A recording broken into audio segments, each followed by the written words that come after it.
Mabwino kanonse ino ni nthawi ya zanyengo. Nyengo yozizira ndi yachifunga yupitilira m'madera ambiri m'dziko lino ndipo masana tiyembekezere nyengo ya mitambo yapatali m'zigawo zonse za m'dziko lino. Tikuyembekeza nyengo imeneyi chifukwa cha mpweya ofunda omwe tikulandira kuchoka nyanja ya mchere ya India kumafika m'dziko lathu lino.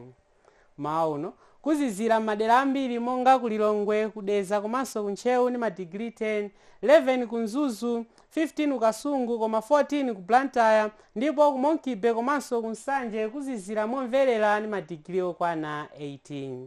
Mawa omwewo tiyembekezere nyengo ya mphepo nthawi zina komanso nyengo ya mitambo yapo ndi yapo makamaka m'chigawo chakumwera komanso m'chigawo chapakati.